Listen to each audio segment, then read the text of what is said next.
Iran's state media has reported that a British-Iranian national, Alireza Akbari, has been executed. Mr Akbari, who was a former Deputy Defence Minister for Iran, was detained 3 years ago and charged with spying for the United Kingdom. The British government says the execution was politically motivated and will not go unchallenged. In the last few hours, the UK Prime Minister Rishi Sunak said, "I'm appalled by the execution of the British-Iranian citizen Alireza Akbari in Iran. This was a callous and cowardly act carried out by a barbaric regime with no respect for the human rights of their own people." The Prime Minister concludes, "My thoughts are with Alireza's friends and family." A little earlier, we heard from BBC monitoring journalist Khosrow Isfahani, who's been watching developments in Iran for us.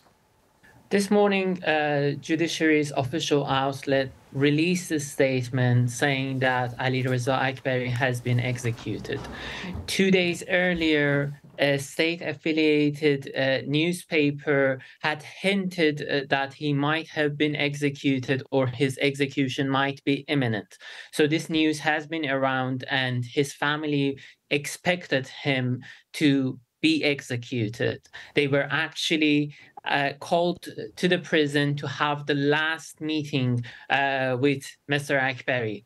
The Iranian state media has released videos of alleged confessions by Mr Akbari, which he has denied, and in a voice message shared with BBC's Persian service, he has said these confessions were obtained under torture and when he was drugged with psychedelic medication by interrogators. There has been condemnation, certainly from Britain, especially given the fact that he was a dual national with British nationality as well as his Iranian nationality. How will that be going down in Iran? Will it make any difference at all?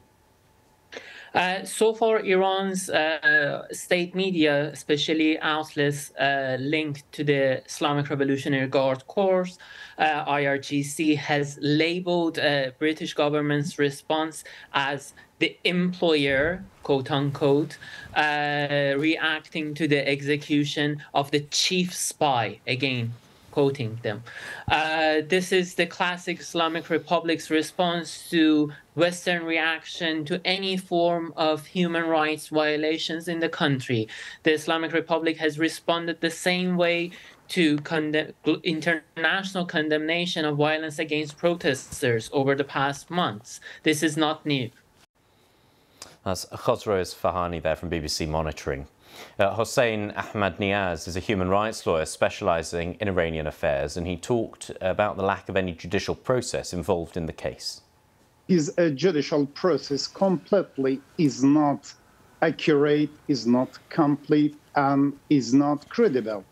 Because, firstly, Mr Akbari, he prohibited completely to access an independent lawyer because based on Article 48 of Iran's criminal procedures, he denied completely to access the independent lawyer. Only regime's authorities let him to have a judiciary, head of judiciary, lawyers approved by lawyers. So these kind of lawyers are not completely independent lawyers. They try to help the authorities and the regimes because this case was in revolution's court, and revolution's Islamic courts in Iran is not a trial lawyers, and completely all of the judges in this kind of courts are not independent. They are belongs to the intelligence services in Iran. They are belongs to the authorities, not independent judiciary. In which case, given the defects in the legal process that you've pointed out, what sort of accountability is there? What kind of action can be taken to hold the Iranian authorities to account for that? Of course, as you know, in Iran's in this case, there is not any properties between crime and punishment, because based on the law in Iran, in this case, executions is not a part of punishment in this case.